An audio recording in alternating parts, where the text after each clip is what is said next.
मैं जा रहा हूँ, लोग कह रहे हैं आउटसाइडर ने किया, बाहर से लोग आए थे। क्या बाहर से लोग आए थे या अंदर के लोग और बाहर के लोग दोनों मिल गए, ये सच्चाई है?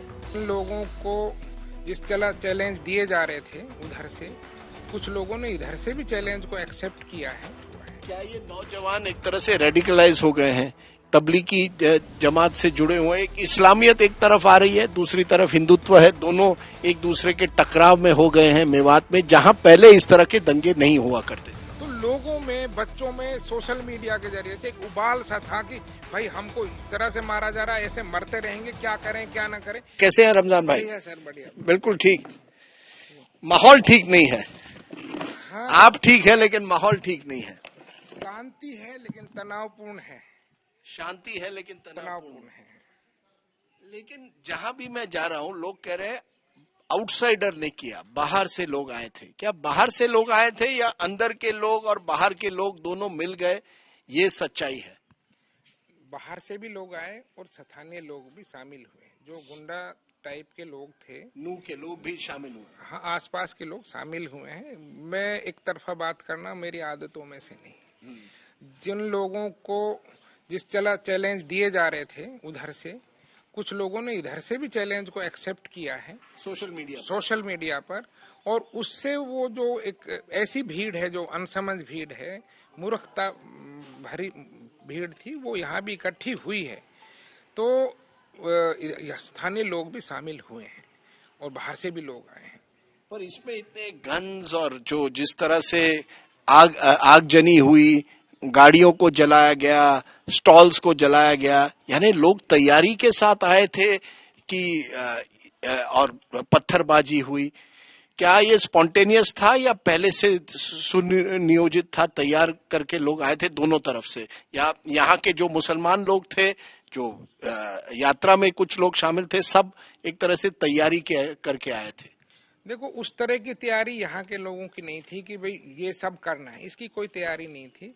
जो मुझे लगता है, जिस तरह से गुस्सा उधर से वीडियो मोनू मानेसर का हुआ, बंटी बजरंगी, बिट्टू बजरंगी उसका हुआ, और जिस तरह से बेटियों की अस्मिता को लेकर जो सवाल खड़े हुए, तो लोगों को लगा कि भाई इससे तो बेहतर है कि अगर इस तरह से वो चैलेंज देकर हमको जीजा साला बनाने की बात करें, तो वो एक बहन बेटियों की जो अस्मिता का सवाल है, उसने इन नौजवान लड़कों को ज्यादा ललकारा है। इस वजह से उनके दिमाग में गुस्सा आया कि अच्छा तुम आओ तो हम देखेंगे, और इसी की वजह से उनके दिमाग में गुस्से को लेकर ये सब कुछ हुआ है। क्या ये नौजवान एक तरह से रेडिकलाइज हो गए हैं, तबलीगी जमात से जुड़े हुए? एक इस्लामियत एक तरफ आ रही है, दूसरी तरफ हिंदुत्व है, दोनों एक दूसरे के टकराव में हो गए हैं मेवात में, जहां पहले इस तरह के दंगे नहीं हुआ करते थे।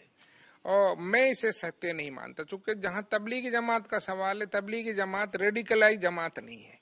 उसमें इस तरह की चीजें नहीं सिखाई जाती। वो तो सड़कों पे निकलना भी नहीं सिखाते। वो तो कहते हैं कि भाई अल्लाह अल्लाह करो, तस्बीह लो हाथ में। वो तबलीगी जमात में रेडिकलाइजेशन नहीं है। सोच मुस्लिम है उसकी, लेकिन उसमें रेडिकलाइजेशन नहीं। वो तो ये कहते हैं कि तुम्हारे ऊपर जुल्म हो रहा है, उसकी भी आवाज मत उठाओ, अल्लाह देखेगा। तो फिर ये यंग लोग क्यों आगे रास्ते पर? ये केवल एक सोशल मीडिया के वीडियोस के जरिए आ जाते हैं। मोनू मानेसर का एक तो वीडियो पुराना था, एक में वो कहता है कि मैं यात्रा में आ रहा हूं, आप बहुत संख्या में शामिल हो जाइए। क्या इतना तनाव हो गया है? क्या ये कई महीनों से हो रहा है, जब तक एक तरफ गौरक्षक और दूसरी तरफ जो ये आरोप लगाया जाता है कि गौ तस्कर और जो नासिर और जुनैद की डेथ होती है, उसके बाद क्या तनाव बढ़ गया है? कहीं मोनू मानेसर इतना बड़ा कैसे बन गया कि लोग उसको मारने के लिए उतर आए या उसके चैलेंज को लेने रास्ते पर उतर आते हैं?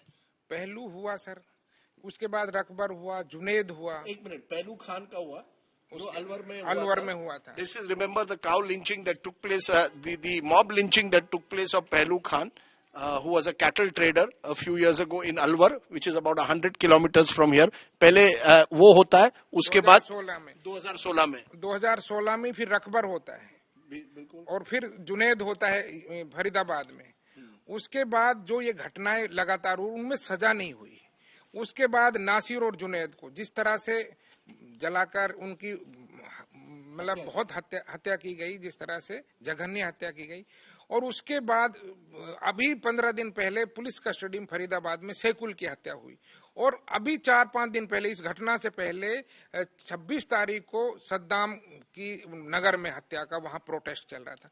तो लोगों में, बच्चों में सोशल मीडिया के जरिए से एक उबाल सा था कि भाई हमको इस तरह से मारा जा रहा है, ऐसे मरते रहेंगे, क्या करें क्या ना करें। सोशल मीडिया पे रिएक्शंस थे।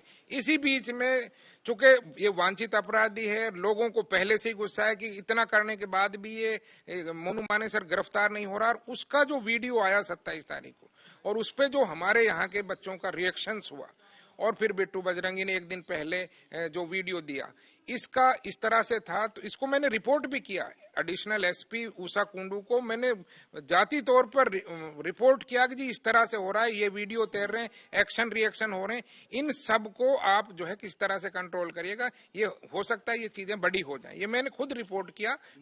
उन्होंने कहा जी आप सोशल मीडिया पे ये डालिएगा, आप भी करिए कोशिश, हम करेंगे, ऐसे किसी यात्रा को या इस तरह को परमिशन हम नहीं करेंगे। उन्होंने मुझे एश्योर किया, मेरे पास उसके सबूत हैं। लेकिन उसके बावजूद भी, यानी पुलिस को इत्तला थी कि कुछ हो सकता है, वार्निंग थी, आपने वार्निंग दी थी पुलिस को? पीस कमेटी के तमाम सदस्यों ने वार्निंग दी, रिकॉर्ड है वहां पर, हमने दी, और लोगों हो सकता है वीडियो दिखाए उनको, एडिशनल एसपी को वीडियो दिखाए, तमाम तरह की चीजें बताई, और पूरा ये कहा कि जी ये बदमाश है, ये आएगा तो यहाँ पर बहुत कुछ गलत हो सकता है। उसके बावजूद एसपी का चला जाना, छुट्टी चला जाना, डीसी का चंडीगढ़ चला जाना, डिप्टी कमिश्नर का, और एक नई ट्रेनी एएसपी को पूरा चार्ज दे देना, और जिस तरह से 4-5 घंटे सरदेसाई जी, जिस तरह से लॉ एंड ऑर्डर कोलैप्स हुआ है, हमने जो आंखों से देखा, मजिस्ट्रेट को जिस तरह से वो पकड़ी गई थी उसमें, और उसके साथ जो हुआ, हम जो उसको रेस्क्यू करके ले गए, हमने देखा कि 100% सरकार का, प्रशासन का बहुत बड़ा फेलियर रहा है।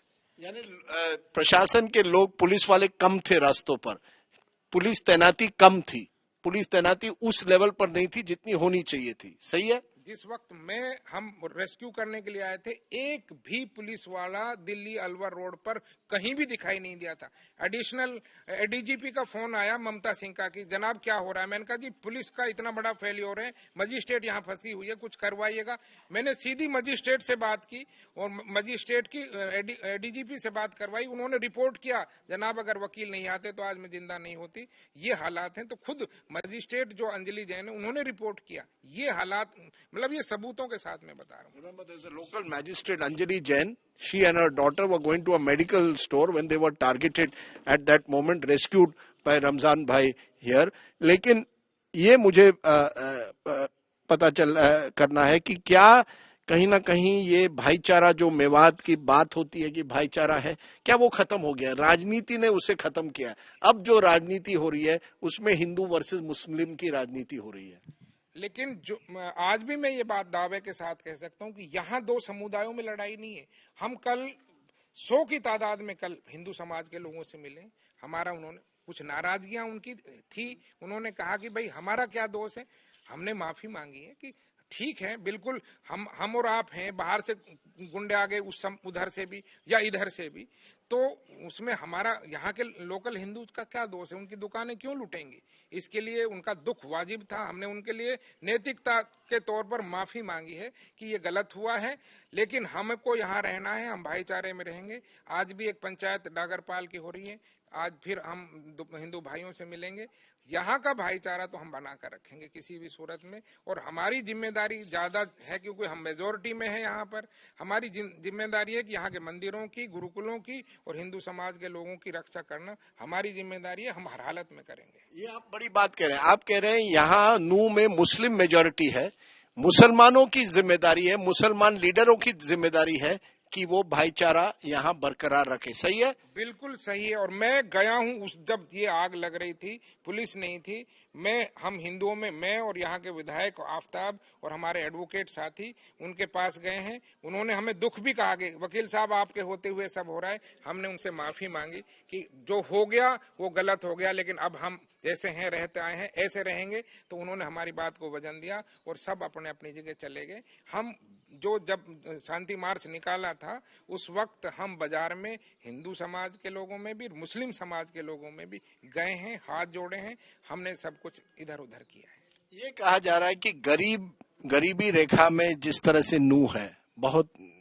निचला स्थान है, गरीब बहुत है, 40% से ज्यादा यहाँ के लोग अंडर बिलो पॉवर्टी लाइन है। क्या ये बड़ा फैक्टर है कि युवा जो है ना नौकरी है, गरीबी है, किसी ने गन दे दिया, किसी ने पत्थर दे दिए, वो एक तरह से दंगे में शामिल हो गए? क्या ये भी एक कारण है या केवल ये वीडियोस के कारण ये सब हो रहा है? क्या कहीं ना कहीं लोगों का इस्तेमाल किया जा रहा है इस तरह के दंगों के लिए? बिल्कुल ये बात से मैं सहमत हूं कि अनपढ़ता, जहालत और बेरोजगारी, इन सब को नौजवानों में, और जो चूंकि यहाँ पर रेशो भी ज्यादा है, मतलब एक बच्चे बहुत ज्यादा हैं, बस उस तरह का अनपढ़ता में बच्चों का ज्यादा होना, अनपढ़ता रहना, बेरोजगारी रहना, एक झुंड बने हुए हैं।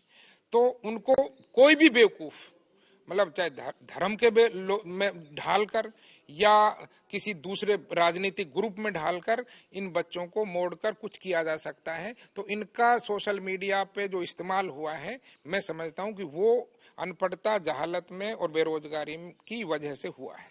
और राजनीति यहाँ हरियाणा की जिस तरह से राजनीति बढ़ रही है, हिंदू बनाम मुस्लिम, ये पहले तो हुआ नहीं करता था। जात और मुसलमान तो एक साथ हुआ करते थे, जातियों की एक तरह से साठगांठ थी, क्या वो टूट गया है? राजनीति ने, वोट बैंक पॉलिटिक्स ने इसको तोड़ दिया है। कोशिशें हुई हैं, लेकिन आज भी यहाँ हमारे यहाँ ब्याह में, शादी में, दूसरे फंक्शंस में, राजनीति में भी थोड़ा फर्क पड़ा है। पहले तो बिल्कुल ही नहीं था। यहाँ के एमपी बनते थे चौधरी खुर्शीद साहब, जो है तैयब हुसैन साहब और अवतार सिंह भडाना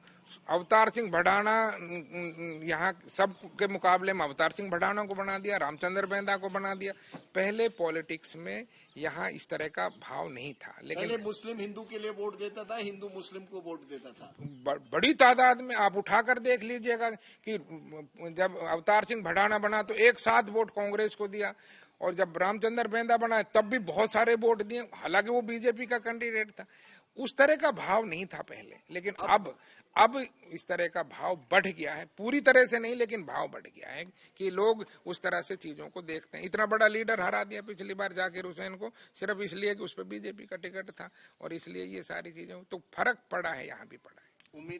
उम्मीद है, अभी भी उम्मीद पे दुनिया कायम है। बिल्कुल राजदीप जी, हम तो उम्मीद पे हैं, और उसी दिन से बिना थके, बिना हारे, हमारे जैसे कितने लोग, शौकत सरपंच है, नसीम सरपंच है, यहाँ के कितने सारे लोग हैं, अथाह प्रयासों से इस भाईचारे को कायम करने के लगे हुए हैं। अमन कमेटियां बना रखी हैं, अपनी हिफाजत कर रहे हैं, अपने भाइयों की हिफाजत कर रहे हैं। किसी भी तरीके से हम गुंजाइश रखेंगे, और उम्मीद ये है कि हम अपने भाइयों को, जिनको नाराजगी, नुकसान हुआ है, उनको मनाएंगे, उनसे माफी भी मांगेंगे, और आगे के लिए उनको अश्योर करेंगे कि मेवात में कभी भी इस तरह की चीजें नहीं होने देंगे। रमजान भाई, हम उम्मीद करते हैं कि आपकी बात जो आपने अभी की कि मेवात में इस तरह की घटनाएं नहीं होगी, उस उम्मीद पर जीते हैं, फिर सुबह होगी। बिल्कुल बिल्कुल। Thank you.